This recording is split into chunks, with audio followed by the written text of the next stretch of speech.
السلام علیکم ورحمت الله وبرکاتہ. امید ده دوستانو چې تاسو ټول به روغ جوړئ. دوستانو د فیسبوک د طرف نه یو اهم اپډیټ راغلی دی. اوس هر یو کس د فیسبوک د آی ډي یا د پیج نه پیسې ګټلی شي.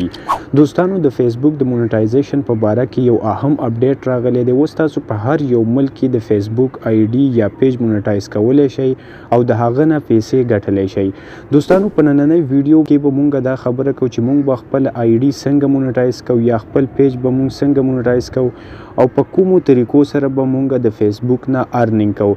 دوستانو د دې نه مخکې د فیسبوک دپاره د الیجیبل کنټري شرط و، خو چونکې اوس هغه شرط ختم شوی دی او په هر یو ملک کې تاسو د فیسبوک پیج آی ډي مونټایز کولی شئ او پیسې ترې ګټلی شئ. دوستانو په کومو طریقو سره به مونږ د فیسبوک پیج یا آی ډي مونټایز کوو او کم طریقې سره به مونږ د فیسبوک پیج یا آی ډي نه ارنینګ کوو.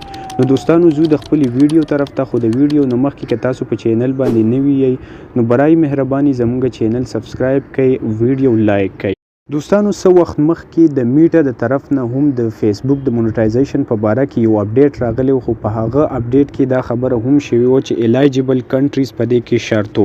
اوس چونکې د کنټینټ مونټایزیشن تقریبا په ټوله دنیا کې بحال شوی دی او په دې کې تاسو په هر یو ملک کې د دې کنټینټ مونټایزیشن نه پیسې ګټلی شئ.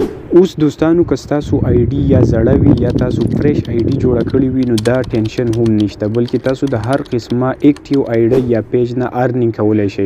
خو د دې دپاره څه اهم شرایط دي. دوستانو څنګه چې مخکې یو شرط و چې 5000 فالوور یا واچ ټایم، نو هغه شرط بالکل ختم شوی دی.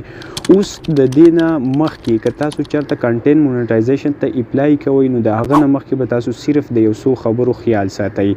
اولنی دا دی چې کله هم تاسو کنټینټ مونټایزیشن ته اپلای کوئ د دې نه مخکې به تاسو خپل پیج یا آی ډي ایکټیو کړئ. لکه مطلب چې تاسو به سټوري ایډ کوئ، دې سره سره به تاسو پوسټ لیکئ یا به پوسټ اپلوډ کوئ او د دې سره سره به تاسو د خپل فیسبوک د آی ډي چې کم ریچ دی مینیمم دا به تاسو های لیول ته رسوئ. لکه مطلب دا چې تاسو به خپل آی ډي یا پیج کې ایکټیو اوسئ چې کله هم ستاسو د آی ډي یا د فیسبوک ریچ سیوا شي په دې باندې لایکس راځي، کامنټس راځي او دې سره سره ویوز راځي. نو د دې نه بعد چې کله تاسو په کنټینټ مونټایزیشن کې اپلای وکئ او ستاسو پیج کله ریویو ته لاړ شي نو د فیسبوک پالیسي دا ده چې ایکټیو پیجز یا آیډیانې چې کوم دي نو هغه ډیر په اسانه سره مونټایز کیږي. نو دوستانو دا شرط اوس په هر یو ملک کې د په هر یو ځای کې تاسو د کنټینټ مونټایزیشن نه پیسې ګټلی شئ.